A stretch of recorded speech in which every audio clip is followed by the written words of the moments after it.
Good morning. We'll start with the first chapter of your book, that is invocation. Now, what is invocation? Invocation is an act of asking for help, especially from God or any of the higher authority.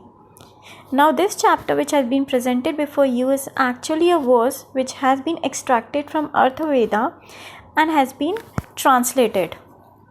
So, let's start. The four Vedas, Rig Veda, Yajur Veda, Sama Veda and Athar Veda, composed in the classical language Sanskrit, are the source book of Indian culture. They have shaped up the age-old civilization.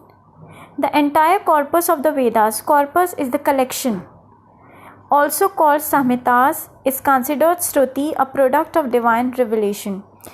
मतलब कि ये जो corpus है, ये जो text का collection है, वेदास हैं, इनको संहितास भी कहा जाता है. And they have been considered shruti, a product of divine revelation, that is something which connect us from God, जो हमारे अंदर हमारी सोल को रिवील करते हैं. They have been transcribed by gifted and inspired seers.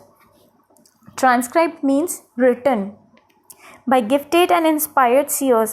Seers are actually the people whom have known to have a vision of future. मतलब कि वो लोग वो महात्मा या वो साधु संत जो भविष्य के बारे में पहले से ही जान चुके हैं, उन्हीं के लिए कहा गया है कि ये जो वेदा हैं ये ऐसे ही महात्मा और साधुओं के थ्रू लिखे गए हैं. They contain eternal truth of life. They are so much integral to Indian life and thought pattern that these earliest documented texts in the subcontinent remain as contemporary as ever. मतलब कि ये जो वेदास लिखे गए थे, इसमें हमारी इंडियन लाइफ कह लें, हमारे इंडियन कल्चर के बारे में कह लें, तब भी उस टाइम पे भी जब ये लिखे गए थे वो इतने इंटीग्रल पार्ट हैं, इतना ज़रूरी हिस्सा है, या उसमें इतनी सारी चीज़ें लिखी गई हैं जो प्रैक्टिकली टाइम एंड अगेन जो सही साबित हुई हैं कि ये तब से लेके आज तक उसी तरीके से हैं. कंटेम्प्रेरी इज़ जो एक जैसा रहा है तब से अभी तक, तो इनमें कोई बदलाव नहीं हुआ, ये तब से लेके अभी तक उसी तरीके की हैं. Even today these works are recited with subtleties. Subtleties means delicacy of intonations. Intonation, you all have must heard about it in class 11th. Intonation is actually the modulation of voice. That is when you pitches your voice high or pitches your voice low.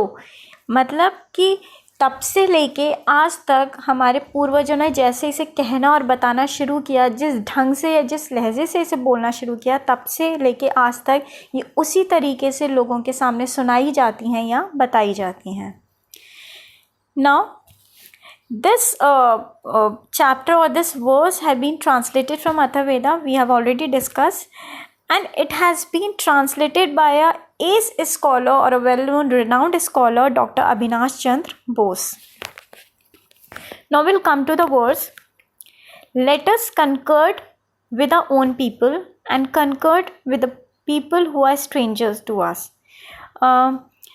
In this verse, there's a person who has been asking for help from God or who have been praying from God. वो क्या कहना चाह रहा है? Let us have concord with our own people.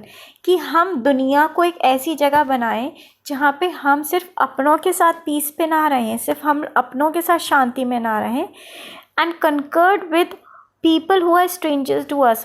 बल्कि हम उन लोगों से भी उतने ही अच्छे से पेश आएँ. We should treat people in the same way, the strangers in the same way as we treat our own people. हम अनजान लोगों से भी उसी तरीके से पेश आएँ, उसी तरीके से उनसे व्यवहार करें जैसे हम अपने लोगों से करते हैं. As friends create between us and strangers a unity of heart. What he is trying to say, as friends is actually depicting as God. कि भगवान ने हमारा, चाहे हमारे अपने हों चाहे अनजान लोग हों, हम सबका मन एक जैसा है, हमारी आत्मा एक जैसी है. पर वो क्या चीज़ है जिसकी वजह से हमारे बीच में झगड़ा होता है या हम एक सोच पे नहीं आ पाते? वो हमारे ओपिनियंस हैं कि हम सबकी सोच अलग तरीके से काम करती है. हम किसी में ऊंच नीच का भाव होता है, किसी में कोई भाव होता है, जिसकी वजह से हम उस पीस पे आ ही नहीं पाते हैं. तो वो ये बोल रहे हैं कि जब भगवान ने हमें मन एक जैसा दिया है, आत्मा एक जैसी दी है, तो हमारे जो ओपिनियंस हैं वो अलग क्यों हों? Now the second is, may we unite in a minds unite in a purposes. Now what he's asking to God, what he's praying to God, कि काश एक ऐसा समय आए कि हमारे ओपिनियंस, मतलब हमारी सोच भी एक जैसी हो और हमारे पर्पस इज़ इंटेंशंस, कि हम क्या करना चाहते हैं, कैसे करना चाहते हैं, वो सब भी एक जैसा हो, उसमें कोई भी बदलाव या कोई भी एक दूसरे के अगेंस्ट ना हो. And not fight against the divine spirit between us. Again the same thing, कि जब भगवान ने हमारा मन, हमारी सोल, हमारी स्पिरिट सब एक जैसी है, हम सबके अंदर एक ही तरीके से आत्मा है, तो क्यों हम उसके अगेंस्ट जाके अपने ओपिनियंस में क्लैश करें, अपने इंटेंशंस में क्लैश करें? क्यों हमारी आत्मा की तरह हमारे ओपिनियंस और इंटेंशंस एक जैसे नहीं हो सकते? Let's not battle cry rise amidst many slain. Now what he is saying, we might have fought many battles because our clash of opinions till now.